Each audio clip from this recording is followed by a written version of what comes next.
ನನಗೆ ಸೂಕ್ಷ್ಮ ಗಮನಿಸಬೇಕಾಗುತ್ತೆ. ಒಂಥರ ನಿಶಬ್ದ ಜಾಗ ಅದು. ರಿಕ್ಕಿ ರೈ ಮನೆ ಅಥವಾ ಮುತ್ತಪ್ಪ ರೈನ ಮನೆ ನಿಶಬ್ದ ಜಾಗ. ಎಸ್ ಪಿಯಲ್ಲಿ ಮಾತಾಡಬೇಕಾದ್ರೂ ನೀವು ಗಮನಿಸಬಹುದಾಗುತ್ತೆ. ಒಂಥರ ತುಂಬ ಸೈಲೆಂಟ್ ಪ್ಲೇಸ್ ಅದು. ಸೊ ಇಲ್ಲಿ ವಿಷಯ ಏನು ಅಂತ ಹೇಳಿದ್ರೆ, ಇದನ್ನು ಕೆಲವು ಶಾರ್ಟ್ ಗನ್ ಅಂತ ಹೇಳ್ತಾ ಇದ್ದಾರೆ. ರಿಕ್ಕಿ ರೈ ಕಾರ್ ಇದೆಯಲ್ಲ, ಇದು ಟಿಂಟೆಡ್ ಗ್ಲಾಸ್ ಇರತಕ್ಕಂಥ ಒಂದು ಕಾರು. RTO ರೂಲ್ಸ್ ಪ್ರಕಾರ ಬಂದರೆ ಆ ಕಾರ್ಗೆ ಫೈನ್ ಬೀಳಬೇಕಾಗತ್ತೆ ಅದಕ್ಕೆ. ಆದರೆ ಅವ್ರ ಸೆಕ್ಯೂರಿಟಿ ಪರ್ಪಸ್ ಅಂತ ಬಂದಾಗ ಬೇಕಾದ್ರೆ ಫೈನ್ ಕಟ್ಟಿಬಿಡ್ತೀನಿ, ನಾನು ಕೂತ್ಕೊಂಡು ಪ್ರಯಾಣ ಮಾಡ್ತಾ ಇದ್ದೀನಿ ಅಂಥೇಳಿ ಯಾರಿಗೂ ಗೊತ್ತಾಗಬಾರ್ದು ಅಂತ ಅವ್ರು ಅದಕ್ಕೆ ಡಿಫೈನ್ ಮಾಡ್ಕೊಳ್ತಾರೆ. ಇರಲಿ ನೋಡಿ, ಟಿಂಟೆಡ್ ಗ್ಲಾಸ್ ಕಾರ್ ಅದು. ಒಳಗಡೆ ಯಾರು ಕೂತಿದ್ದಾನೆ, ಅವನು ಕೂತಿರ್ತಕ್ಕಂಥ ಪೊಸಿಷನ್ ಯಾವುದು ಅಂತ ಯಾರ್ಯಾರಿಗೂ ಗೊತ್ತಾಗಲ್ಲ. ನೋಡಿ, ಇಡೀ ಕಾರ್ ಬೇಕಾದ್ರೆ ನೀವು ಚೆಕ್ ಮಾಡ್ಕೊಂಡು ಬನ್ನಿ, ಒಳಗಡೆ ಯಾವನು ಕೂತಿದ್ದಾನೆ, ಎಲ್ಲಿ ಕೂತಿದ್ದಾನೆ ಯಾರು ಗೆಸ್ ಮಾಡೋಕ್ಕಾಗಲ್ಲ.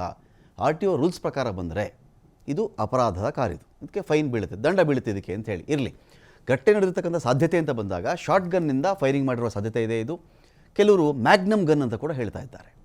ಫೈರಿಂಗ್ ಸಾಧ್ಯತೆ ಇದೆ ಇದರಲ್ಲಿ, ಶಾರ್ಟ್ ಗನ್ ಬಳಸಿದ್ದಾರೆ ಅಂಥೇಳಿ. ತುಂಬ ಉದ್ದ ಇರಲ್ಲ. ನಮಗೆ ಈಗ ಡಬಲ್ ಬ್ಯಾರಲ್ ಗನ್ ಅಂತ ನೀವು ಸಾಮಾನ್ಯವಾಗಿ ರೈತಾಪಿ ವರ್ಗ ಇಟ್ಕೊಂಡಿರ್ತಾರೆ. ಡಬಲ್ ಬ್ಯಾರಲ್ ಗನ್ನಲ್ಲಿ 2 ಕಾರ್ಟ್ರಿಜ್ಗಳನ್ನು ಲೋಡ್ ಮಾಡಬಹುದು. ನಿಮಗೆ ಟ್ರಿಗರ್ ಇರುತ್ತಲ್ಲ, ಅದನ್ನು 2 ಟ್ರಿಗರ್ ಕೊಟ್ಟಿರ್ತಾರೆ ಅವರು. ಸಾಮಾನ್ಯವಾಗಿ ಈ ಡಬಲ್ ಬ್ಯಾರಲ್ ಗನ್ ಅಂತ ಬಂದಾಗ ಅದರಲ್ಲಿ ಬಳಸ್ತಕ್ಕಂಥ ಕಾರ್ಟ್ರಿಜ್ಗಳಿದೆಯಲ್ಲ, ಈ ಕಾರ್ಟ್ರಿಜ್ಗಳಲ್ಲಿ ಈ ಸೈಕಲ್ ಬಾಲ್ಸ್ ನೀವು ಅಬ್ಸರ್ವ್ ಮಾಡಿದ್ದೀರ, ಸಣ್ಣಗಿರುತ್ತಲ್ಲ, ಅದನ್ನು ತುಂಬಿದಂಥ ಇರ್ತವೆ, ಗುಂಡುಗಳಿರ್ತವೆ ಅದರಲ್ಲಿ. ಒಂದು 80, 100 ಅಲ್ಲಿವರೆಗೂ ಅದಿರಬಹುದು ಒಂದು ಆ ಕಾರ್ಟ್ರಿಜ್ನಲ್ಲಿ. ಏನಾಗುತ್ತೆ, ನಿಮಗೆ ಅದನ್ನು ಫೈರ್ ಮಾಡಿದಾಗ ಒಳಗಡೆ ಇರತಕ್ಕಂಥ 80, 100 ಸಣ್ಣ ಗುಂಡುಗಳು ಕೂಡ ಚೆದರುತ್ತವೆ. ಈ ಥರ ಚೆದರಿಬಿಡುತ್ತೆ ಅದು. ಸಾಮಾನ್ಯವಾಗಿ ಕೆಲವರು ಪ್ರಾಣಿ ಬೇಟೆಗೆ ಬಳಸ್ಕೊಳ್ತಾರೆ.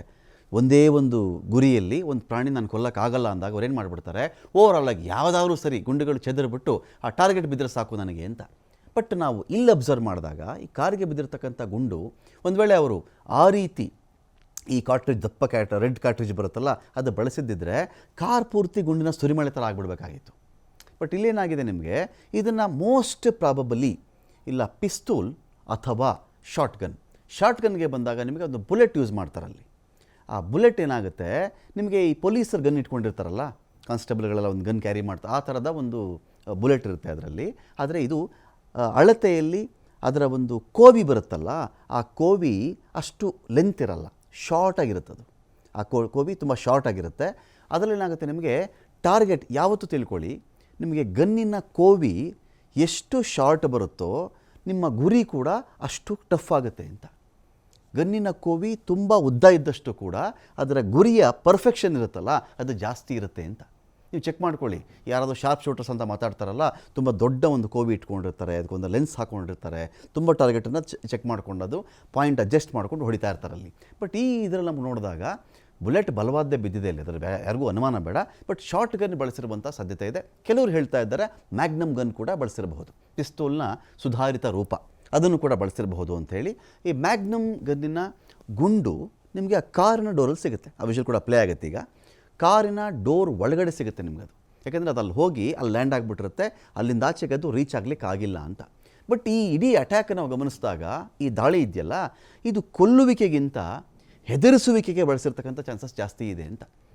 ನಿಜವಾಗ್ಲೂ ಇವನು ಹೊಡಿಲೇಬೇಕಿತ್ತು, ರಿಕ್ಕಿ ರೈನ ಮುಗಿಸ್ಲೇಬೇಕಿತ್ತು ಅಂತ ಇದ್ದಿದ್ದರೆ ನಿಮಗೆ 2 ರೌಂಡ್ ಫೈರ್ ಅಲ್ಲ, 4-5 ಕಡೆ ನಿಂತ್ಕೊಂಡ್ಬಿಟ್ಟು ಗುಂಡಿನ ಸುರಿಮಳೆ ಸುರಿಸ್ಬಿಡ್ತಾರೆ. ಯಾರಿಗಾದರೂ ನೆನಪಿದ್ರೆ ಜಯರಾಜನ ಮರ್ಡರ್ ನೆನಪಿರಬೇಕು. ಸೀನಿಯರ್ ಪೊಲೀಸ್ ಆಫೀಸರ್ ಹೇಳ್ತಾರೆ, ಜಯರಾಜನನ್ನು ಕೊಂದಾಗ ಇಡೀ ಅವನ ದೇಹ ಪೂರ್ತಿ ಜರಡಿ ಆಗಿಬಿಟ್ಟಿತ್ತು ಅಂತ, ಆ ಪರಿಯಲ್ಲಿ ಗುಂಡಿನ ಮಳೆ ಸುರಿದಿತ್ತು ಅಂತ. ಯಾರೋ ಒಂದೇ ಒಂದು ರೌಂಡ್ ಫೈರ್ ಮಾಡಿಬಿಟ್ಟು 2 ರೌಂಡ್ ಫೈರ್ ಮಾಡಿಬಿಟ್ಟು ಯಾರೂ ಆಚೆ ಹೋಗ್ಬಿಡಲ್ಲ. ನಿಜವಾಗ್ಲೂ ರಿಕ್ಕಿನ ಕೊಲ್ಲಬೇಕು ಅಂತ ಇದ್ದಿದ್ರೆ ಇನ್ನೂ ಜಾಸ್ತಿ ರೌಂಡ್ಸ್ ಫೈರ್ ಮಾಡಬಹುದಾಗಿತ್ತು. 1 ಸುತ್ತು ಹೊಡೆದವನಿಗೆ 2 ಸುತ್ತು ಹೊಡೆದವನಿಗೆ 15 ಸುತ್ತು ಹೊಡೆಯೋದು ದೊಡ್ಡ ವಿಷಯ ಅಲ್ಲ. ಸುರಿಮಳೆ ಸುರಿಸಬಹುದಾಗಿತ್ತು ಅಂತ.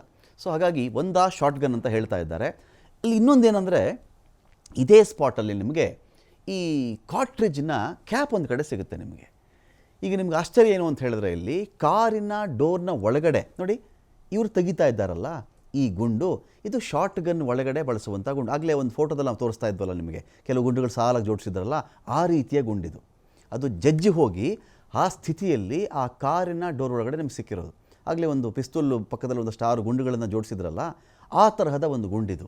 ಇನ್ನೊಂದು ಕಡೆ ಬರುತ್ತಲ್ಲ ನಿಮಗೆ ಡಬಲ್ ಬ್ಯಾರಲ್ ಗನ್ನಲ್ಲಿ ರೆಡ್ ಬಣ್ಣದಲ್ಲಿ ಒಂದು ಕ್ಯಾಪ್ ಇರುತ್ತೆ, ಆ ಕಾರ್ಟ್ರಿಜ್ ಕ್ಯಾಪ್ ಇರುತ್ತಲ್ಲ, ಅದು ಕೂಡ ಅದೇ ಸ್ಪಾಟಲ್ಲಿ ಸಿಕ್ಕಿದೆ ಅಂತ.